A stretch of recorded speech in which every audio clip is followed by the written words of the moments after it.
नमस्ते, स्वागत है आपका भगवत गीता अध्ययन में, जहां हम भगवत गीता के माध्यम से अपने मन को समझने का प्रयत्न करते हैं।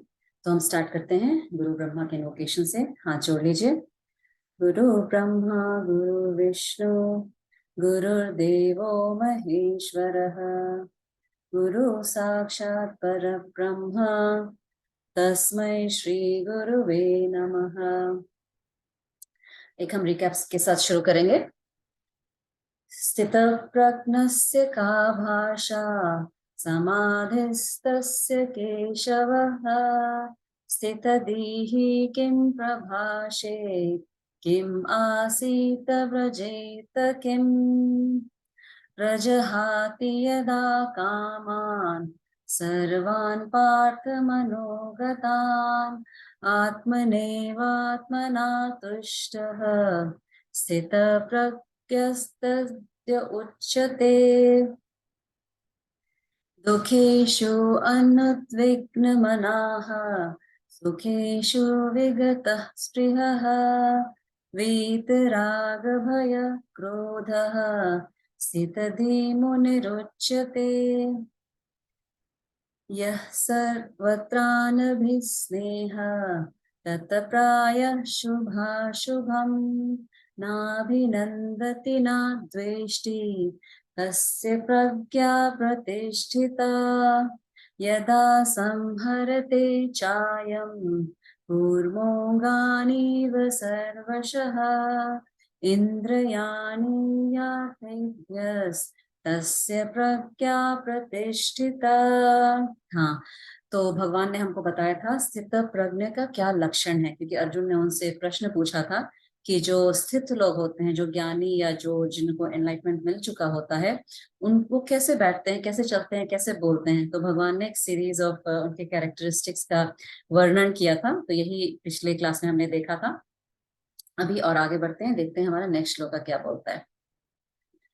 विषया विनिवर्तन्ते निराहस्य देहिनः, रसवर्जं रसोपस्य परम दृष्ट्वा निवर्तते। हाँ, विषय विषय मतलब ऑब्जेक्ट्स, ऑब्जेक्ट्स मतलब जो हमारे विषय के रहते हैं, जिनमें हमारा सेंसेस ड्वेल करता है। विनिवर्तन्ते मतलब वो चले जाते हैं, दे गो अवे। तो हम जिन भी चीजों में इंटरेस्ट लेते हैं वो धीरे धीरे करके चले जाते हैं। इसका क्या मतलब है, देखते हैं।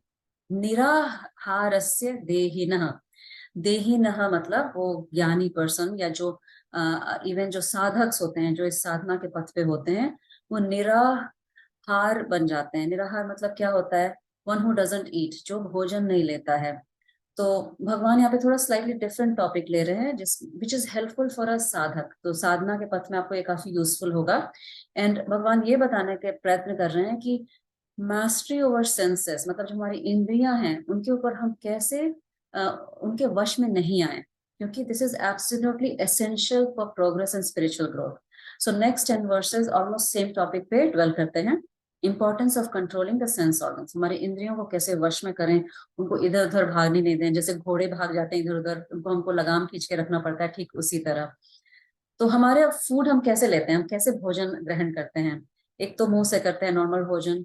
दूसरा सबसे इंपॉर्टेंट आंखों से करते हैं। आंखें क्या देख सकती हैं, कलर एंड फॉर्म, राइट, रंग रूप सारा देख सकते हैं हम लोग आंख से। हमारे कान क्या फूड लेते हैं, क्या भोजन करते हैं, कान साउंड।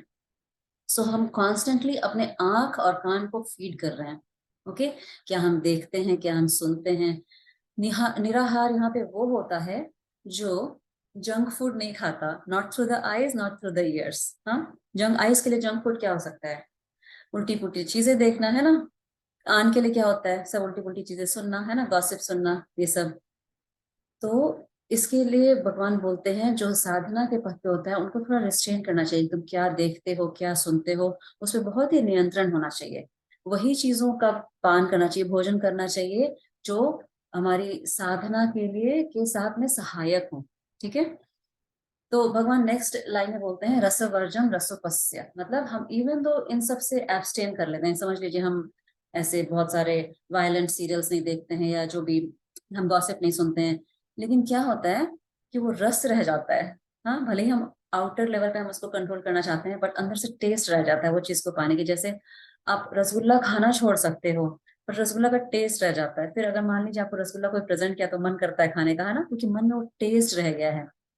तो लेकिन लास्ट लाइन में भगवान बोलते हैं परम दृष्टवा निवर्तते, वो टेस्ट भी चला जाता है, it goes away having seen the supreme. जब आपको वो ज्ञान, वो भगवान का दर्शन होता है अपने अंदर, तो वो टेस्ट भी, रस भी चला जाता है, क्योंकि वो जो भगवान का टेस्ट है वो इतना सुप्रीम है, इतना परम है कि बाकी कुछ, सब कुछ टेस्टलेस लगता है उसके सामने। तो क्या होता है, जैसे हम अपने सेंसेस को प्रोटेक्ट करते हैं बाय नॉट इंडल्जिंग, ठीक है, टेस्ट रह जाता है। दैट मीन्स कॉफी छोड़ दिया बट कॉफी पीने की इच्छा रह गई, या गॉसिप सुनना छोड़ दिया, बस इच्छा रह गई। मान लो कोई हमारी, जिनको हम पसंद नहीं करते, उनके बारे में कोई उल्टा पुल्टा बोल रहा है, वो सुनने में अच्छा लगता है ना, ऐसा होता है। बट वहां होता है अर्जुना डोंट वरी, ग्रेजुअली क्या हुआ, धीरे धीरे as you progress in your sadhana, mind धीरे धीरे वो जब परम की तरफ जाने लगेगा, तो वो test of the lower things भी चला जाएगा। So those who have seen the truth, जिन्होंने सच को देखा है, भगवान को देखा है, विषया विनिवर्तन्ते, मतलब उनको विषय से कोई मतलब ही नहीं रह जाएगा। सेंस ऑब्जेक्ट्स आएंगे आपके इसमें, बट आपको उनसे कुछ अटैचमेंट या रस उसके ऊपर बचा नहीं रहेगा। इट्स लाइक शराब सामने रखी है बट आपको पीने की इच्छा नहीं हो रही है, कोई शराबी को उस स्टेज पे जाना। तो सबसे पहले हमारे जीवन में देखना है कि हमारा संगति कैसा है ना, क्योंकि हम अपने संगति के थ्रू ही, आंख और कान के थ्रू चीजें अंदर लेते हैं। इसीलिए हमारे कल्चर में सत्संग पे बहुत इंपॉर्टेंस दिया जाता है। इवन पेरेंट्स बोलते हैं अपने बच्चे को, स्टूडेंट को, कि अच्छे स्टूडेंट्स के साथ रहो, उठो बैठो, है ना, उसी तरह का विचार बनेगा, उसी तरह की बातें होंगी। तो पहला है वो नेगेटिव इन्फ्लुएंस को कट करना, जो भी हम अंदर ले रहे हैं, whether it's through books, TV, friends या places, pull away from that, okay, उससे थोड़ा अलग हो जाइए नेगेटिव इन्फ्लुएंसेस से। दूसरा, नेगेटिविटी ऑफ द माइंड से डील करना है, कैसे, फोकस ऑन द हायर। ऐसा होना चाहिए, नहीं चाहिए कि आपने कॉफी तो छोड़ दिया पीना, लेकिन कॉफी की जगह कुछ सब्स्टिट्यूट नहीं किया, उसकी जगह आप कुछ अच्छा फ्रूट जूस ले लीजिए, स्मूदी ले लीजिए, है ना। तो ऐसा होता है कई बार हम नेगेटिव चीज हटाते हैं अपने लाइफ में, बट उसको पॉजिटिविटी से फिल नहीं करते हैं, वो भी सही नहीं है। कोई नेगेटिव चीज को जब हम हटाते हैं जीवन से, उस स्थान को ना, वो रिक्त हो गया है, वो एम्प्टी हो गया है, उसको कहीं से फिल करना है, नहीं तो कोई ग्रोथ नहीं होगा। So this is steps Bhagavan is saying to go through us from a negativity to positivity. Okay, let's see the next shloka. यततो ह्यपि Kaunteya पुरुषस्य विपश्चितः इन्द्रियाणि प्रमाथीन हरन्ति प्रसभं मनः। हे अर्जुना, बहुत हम यत्न करते हैं, मतलब यत्न करते हैं, बहुत हम एफर्ट लेते हैं। इवन वाइज पर्सन, है ना, इवन वाइज पर्सन जो ज्ञान, जिसको थोड़ा बहुत ज्ञान का पता चल गया है ना, जो सही पाथ पे जा रहा है, फिर भी क्या होता है, हमारी जो इंद्रियां हैं दे आर सो टर्बुलेंट, प्रमार्थी हैं, इंद्रियां बहुत ही टर्बुलेंट है, बहुत डिस्टर्ब हो जाती है, बहुत फास्ट, इट्स सो स्ट्रांग। क्योंकि वो जो सेंस ऑब्जेक्ट्स रहते हैं वो इतने स्ट्रांग रहते हैं कि हमारा मन उधर चला ही जाता है, that forcefully carry away the mind. So it's continuation from the previous verse. अब एक वाइज पर्सन, एक ज्ञानी जो होता है, जो सही दिशा में जा भी रहा है, जा तो रहा है, यत्न कर रहा है, इन स्पाइट ऑफ डिस्कवरिंग और स्ट्राइविंग इन राइट डायरेक्शन। कभी कभी ऐसा होता है कि जिन्होंने रिसेंटली डिस्कवर किया है देयर ट्रू नेचर, बट पेट पूरा भरा रहता है, फिर भी थोड़ा रसगुल्ला खाने का मन कर जाता है ना, मन ललच जाता है। तो ये ऐसा बताया है लोगों के बारे में जो, जिनको ज्ञान एक्चुअली मिल चुका है, they have seen what is right, what is not right, right, उनको सत्य का ज्ञान हो चुका है। फिर भी क्या होता है, वो इंद्रियां इतनी स्ट्रांग होती हैं क्योंकि शायद कोई रस अंदर बचा हुआ है, तो मन ललच जाता है उस तरफ। कई बार पता है गुस्सा नहीं करना है, बट गुस्सा आ जाता है। This is the power of इंद्रिया। तो जैसे अगर आप बोलते हैं कि गीता में जो हम पढ़ रहे हैं कि मैं सच्चिदानंद आत्मा हूँ, ये ज्ञान नहीं है, ये सिर्फ इंफॉर्मेशन है। तो यहाँ भगवान फर्क आपको समझाना चाहते हैं ज्ञान और ज्ञान निष्ठा में। ज्ञान तो आपको मिल जाता है ये सारा कि हाँ हम सच्चिदानंद आत्मा हैं, आप कई बार फील भी करने लगते हो मेडिटेशन में बैठे बैठे, तो आपको ज्ञात है, आपको थोड़ा एक्सपीरियंस भी है। बट ज्ञान निष्ठा क्या होती है, उसमें ज्ञान आता जाता नहीं रहता है, उसमें आप इंद्रियों के वश में बिल्कुल भी नहीं आते हो। वो ज्ञान में दृढ़ता स्थापित करना चाहिए। फॉर एग्जाम्पल, जैसे हम जब कुकिंग करना सीखते हैं, कोई नया डिश सीख रहे हैं, तो शुरू में क्या होता है, हम भूल भी जाते हैं, हमको बार बार स्टेप्स या रेसिपी देखना पड़ता है ना। तो हम अच्छे कुक बनने का ट्राई कर रहे हैं, बट क्या होता है, कई बार भूल जाते हैं स्टेप्स। तो वही होता है एक साधक के लाइफ में, कि हम ट्राई कर रहे हैं एक स्पिरिचुअल ग्रोथ का, बट कई बार हम भूल जाते हैं, कई बार हमको गुस्सा आ जाता है, कई बार मन ललच जाता है। लेकिन जब हम अच्छे कुक बन जाते हैं, बहुत साल का एक्सपीरियंस हो जाता है, हमको रेसिपी देखने की जरूरत ही नहीं पड़ती, सब नेचुरल हो जाता है। वही डिफरेंस है अ न्यू लर्नर और एक्सपर्ट में। ज्ञान की झलक जब गहरी नहीं होती है तो हमारा मन कई बार डवाडोल हो जाता है, और ये बहुत ही सामान्य अनुभव है, उसके बारे में कुछ बुरा फील करने की जरूरत नहीं है। Glimpse of knowledge is not deeply rooted, सबके साथ होता है, बट धीरे धीरे क्या होता है, आपका वर्ल्ड व्यू ही ट्रांसफॉर्म हो जाता है, but it takes years of sadhana and practice, okay. And you have to discipline yourself, otherwise जो आपकी जो इंद्रियां हैं it will forcefully take your peace away. इसीलिए प्रैक्टिस करना है, दमा, दमा मतलब restraining the senses, then only your mind will be fit for sadhana. पता है टाइम पे सोना है क्योंकि नेक्स्ट डे उठ के योगा करना है, लेकिन मन क्या करता है, मन चाहता है टीवी देखना, तो उसमें वहां उस स्टेज पे आपको कंट्रोल करना है अपने आप को। What kind of world you're exposing you to, the senses, okay? Is it spiritually uplifting or is it pulling you down towards your senses? So ध्यान रखना आपके शब्द, स्पर्श, रूप, रस, गंध, क्या देख रहे हैं, सुन रहे हैं, टेस्ट कर रहे हैं, everything is available in the world. So beware, ध्यान रखना है। If you watch some third-rate movies and the state of your mind, you involve yourself in gossip, try to come and sit in meditation. क्या आप ध्यान लगा पाओगे? बिल्कुल नहीं लगा पाओगे। कोई वायलेंट मूवी देखता रहता है, वो कभी उसका मन शांत रहेगा? नहीं रहेगा। As a sadhaka you have to protect yourself, अपने आप को बचा के रखना है, सेम वे एज जैसे छोटे पौधे को, टेंडर सैपलिंग को हम बचाते हैं ना फ्रॉम हार्श क्लाइमेट, छोटा पौधा जब ग्रो हो रहा होता है सारे नेगेटिविटी से उसको बचाते हैं, उसी तरह मोस्ट ऑफ द नेगेटिविटी हमारी आंख और कान से एंटर करती है, अपने आप को बचा के रखना है इसमें, ठीक है। नेक्स्ट श्लोका देखते हैं। तानि सर्वाणि संयम्य युक्त आसीत मत्परः वशे हि यस्येन्द्राणि वशे हि यस्येन्द्राणि तस्य प्रज्ञा प्रतिष्ठिता। इसका सिंपल मीनिंग देखेंगे पहले। तानी देम, ओके, सर्वाणी सारे, मतलब वो सारे सेंसेस वो कंट्रोल करना है, संयम्य, कंप्लीट कंट्रोल।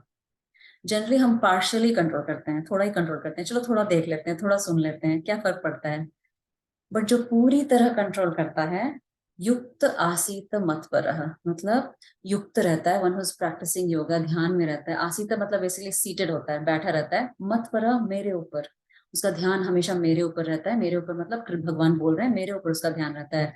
अहम वासुदेवाय सर्व सर्वम, है ना, मैं ही सब में हूँ, वही ध्यान रहता है, सब में भगवान देखिए, ऐसा भगवान बोल रहे हैं। वशे ही यस्य इंद्रियाणि, मतलब one whose senses are restrained, then only the wisdom is formed, okay? Complete control of the behavior, no adharma can happen, वो पर्सन कोई गलत काम कर ही नहीं सकता, because that person considered me the highest and the focus is always on me. So पहले जैसे मैंने बताया, जब भी कोई नेगेटिव हैबिट को रिमूव करना है, you have to replace with a positive habit. For example if you left a friends, क्योंकि वो बैठ के सिर्फ बियर पीते थे हैं और या थर्ड रेट मूवीज देखते थे, you have to seek new company, आपको नया सत्संग बनाना, नए फ्रेंड्स बनाने हैं। सीधा ऐसे बैठे नहीं रहिए, क्योंकि खाली दिमाग शैतान का डेरा होता है ना। एंड इफ यू कंटिन्यू और practice you will find new friends, you will find new things that will be helpful in your growth. और जब आप पूरी तरह अपने सेंसेस को कंट्रोल करोगे कि आपको जरा भी मन लालच में नहीं आ रहा है, चलो थोड़ा ये कर लें, थोड़ा वो कर लें, only you'll do things which are needed and right for the moment, तब आप, जब आप उस तरफ जाओगे तब धीरे धीरे करके आप ज्ञान की तरफ जाओगे। एंड जो ज्ञानी जो पूरी तरह दृढ़ होता है उसमें, जिसको ज्ञान निष्ठा हो जाती है, उसी को बोलते हैं वो प्रतिष्ठित हो जाता है उसमें, है ना, कि उससे कोई भी अधार्मिक काम होता नहीं है, कभी कभी कुछ गलत नहीं कर सकता है। तो अगर आप किसी गुरु की तलाश में हैं तो देखिए कि वो ज्ञानी है या उनमें ज्ञान निष्ठा है। बहुत सारे लोग जस्ट ज्ञानी होते हैं, तो कई बार ऐसा भी हम बहुत स्कैंडल सुनते हैं उनके लाइफ में, है ना, आश्रम में ये स्कैम हो गया, वो स्कैम हो गया।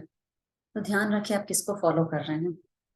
ट्राई करिए जो एकदम पराकाष्ठा पे पहुंच गए हैं, जिनकी जो ज्ञान में निष्ठ हैं, उन्हीं को आप फॉलो करें, तभी आप भी उस तरह बनेंगे, है ना। ठीक है, let's see the next shloka. ध्यायतो विषयान् पुंसः संगस्तेषुपजायते संगात् संजायते कामः कामात् क्रोधोऽभिजायते। इसका पहले हम अर्थ समझेंगे वर्ड बाय वर्ड, उसके बाद व्याख्या करेंगे। पुंसः फॉर अ पर्सन, एक व्यक्ति के लिए, ध्यायते ड्वेलिंग ऑन एन ऑब्जेक्ट, किसी वस्तु या विषय पे पूरी तरह ध्यान केंद्रित करना, ओके। मतलब आपका माइंड उस पर डिपेंड हो रहा है, उस डायरेक्शन में, ठीक है, उस पर बहुत ध्यान जा रहा है। जैसे कोई अपने अच्छी सी साड़ी देख ली या फिर कपड़ा देख लिया, उस पर ही बार बार ध्यान जा रहा है। संग मतलब उसमें अटैचमेंट हो रहा है, इमोशनल डिपेंडेंसी हो रही है। और रिमेम्बर, इमोशनल डिपेंडेंसी का हमारा डेफिनेशन क्या है? कि किसी वस्तु या विषय या व्यक्ति को अपने वेल बींग के लिए एसेंशियल समझना, मतलब इमोशनल डिपेंडेंट होना उस पर। कि वो चीज या ये व्यक्ति आपके वेलबींग के लिए, आपके हित के लिए आवश्यक है, या ऐसा हुआ तभी आप आपका वेलबींग है। तेषु मतलब टुवर्ड्स, उपजायते मतलब बॉन्ड।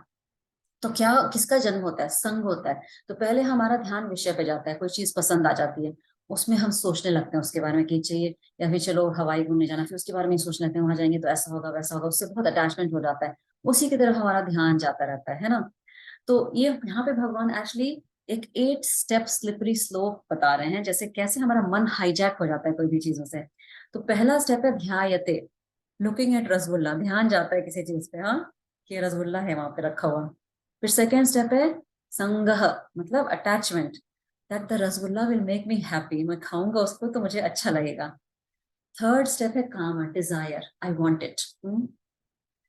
फोर्थ होता है क्रोध, जैसे यहाँ पे लिखा हुआ है काम क्रोध भिजायते, ये स्टेप बाय स्टेप है। क्रोध क्यों आता है? फिर आपको ध्यान आता है कि आपके डॉक्टर ने मना किया रसगुल्ला खाने के लिए, या आपके वाइफ या हस्बैंड जो भी है बोल रहे हैं नहीं रसगुल्ला नहीं खाना है, क्योंकि तुमको डायबिटीज है। जब डिजायर ऑब्स्ट्रक्ट होता है, इच्छा जब बाधित होती है, तो क्रोध के रूप में ही प्रकट होती है। और ये सबसे खतरनाक होता है, and that leads to lot of crime of passion, है ना। जैसे किसी लड़के को किसी लड़की से प्यार हो गया, बट लड़की ने रिस्पॉन्ड नहीं किया, वो डिजायर क्रोध में भड़क गया, है ना। और वो क्रोध के कारण कितने ऐसे कांड हुए हैं, जैसे एसिड फेंकने के या जो भी है। इवन लोग मार देते हैं एक दूसरे को, है ना, क्योंकि उनके डिजायर उनके थ्रू फुलफिल नहीं हो रहा है। से क्राइम ऑफ पैशन होता है। तो अभी ये तो 4 स्टेप हमने देखा, ध्यायते, संगह, काम और क्रोध। नेक्स्ट 4 स्टेप देखते हैं नेक्स्ट श्लोका में। Let's chant the next shloka. क्रोधात् भवति सम्मोहः, सम्मोहात् स्मृतिविभ्रमः, स्मृतिभ्रंशात् बुद्धिनाशो, बुद्धिनाशात् प्रणश्यति। हाँ, फिफ्थ होता है सम्मोह, मतलब डिल्यूजन आ जाता है, मतलब ऑब्सेस्ड हो जाता है। आपको किसी चीज से ऑब्सेशन हो जाता है तो जुनून आ जाता है कि मैं इसको कैसे प्राप्त कर सकता हूँ, इतना सम्मोहित हो जाता है मन। एंगर के बाद सम्मोहन आता है। तो 6 होता है स्मृति विभ्रम, मतलब लॉस ऑफ वैल्यूज। आदमी समझ नहीं आता कि भूल जाता है कि वो क्या है, उसके सोसाइटी में क्या वैल्यू है, सोसाइटी में कैसे बिहेव करना चाहिए। आप अच्छे डॉक्टर हो सकते हो, बट गुस्सा आ जाता है तो किसी का मर्डर भी कर सकते हो। यहाँ पे हुआ है ऐसा, एक हस्बैंड वाइफ दोनों डॉक्टर्स, हस्बैंड को बहुत गुस्सा आ गया किसी कारण से, वाइफ का मर्डर हो गया। कुछ साल पहले की घटना है यहाँ पे टोरंटो में। 7 स्टेप है बुद्धि नाश। थर्ड लाइन में अगर देखेंगे, स्मृति भ्रंशात बुद्धि नाश, बुद्धि नाश हो जाती है, मतलब आपका इंटेलेक्ट टोटली डिस्ट्रॉय हो जाता है। बुद्धि का फंक्शन क्या है? विवेक शक्ति, ability to discriminate between what is wrong and what is right, correct, ठीक है। बट बुद्धि नाश हो जाता है तो लास्ट लाइन है टोटल डिस्ट्रक्शन, प्रणश्यति। ओके, वो डॉक्टर के साथ ऐसे ही हुआ था, पूरा करियर ही बर्बाद हो गया था, लाइफ ही बर्बाद हो गई थी उसके। बीवी तो गई, पत्नी का उसने मर्डर कर दिया, बच्चे भी गए हाथ से, है ना। तो इस तरह, ये तो मैंने बहुत बड़ा एग्जाम्पल दिया, लेकिन छोटे छोटे एग्जाम्पल भी बहुत होते हैं, जैसे रसगुल्ला खाने का एग्जाम्पल। किसी को डायबिटीज है, एक के बाद दूसरा, मतलब डायबिटीज है फिर भी कंट्रोल नहीं हो रहा है, हाँ? तो क्या होगा? डायबिटीज बढ़ेगा ना, उससे कितना नुकसान होगा, उसका ध्यान बिल्कुल नहीं रहता ऐसे केस में। तो इसी तरह अटैचमेंट से लेके प्रणश्यति तक का स्टेप है, 8 स्टेप प्रोसेस है भगवान ने दिया। बट इसमें इंपॉर्टेंट समझने वाली बात है, भगवान ने ये भी बोला है कि कौन से स्टेप में हम स्टॉप कर सकते हैं। फर्स्ट स्टेप में तो नहीं कर सकते ध्यान थे, क्योंकि आपको चीजें तो दिखती रहेंगी, आपको रसगुल्ला दिखते रहेगा, आपको लोग दिखते रहेंगे जिससे आपको गुस्सा आता है ना। सेकेंड स्टेप में हम स्टॉप कर सकते हैं। Second step is the most important, जहाँ पे अटैचमेंट डेवलप होना शुरू होता है। क्योंकि एक बार अटैचमेंट डेवलप शुरू होना हो गया वो चीज से, है ना, तो आप स्टॉप नहीं कर सकते, you will go down that slippery slope. इसमें हम आगे और भी देखेंगे तो भगवान क्या कहते हैं नेक्स्ट क्लास में। आज के लिए इतना ही। आप इसको सुनिए, बार बार सुनिए और सोचिए आपके जीवन में क्या ऐसा है जिससे आपको गुस्सा आता है और क्यों आता है। बैठिए अपने गुस्से के साथ, कॉन्टेम्पलेट करिए, गुस्से को छोड़ के भागिए नहीं। हर्ट होता है, बैठिए अपने हर्ट के साथ, उसको शॉपिंग करके या स्क्रीन पे जाके उसको नम नहीं करिए। क्यों हर्ट होता है? What can you do about it? क्योंकि आंसर आपके अंदर ही है, सारे प्रॉब्लम की समस्या का हल आपके अंदर ही है ना? ठीक है, तो चलिए आज हम समाप्त करेंगे इसी नोट पे। ओम पूर्णमदः पूर्णमिदं पूर्णात् पूर्णमुदच्यते तस्य पूर्णमादाय पूर्णमेवावशिष्यते। ओम शांति शांति शांति।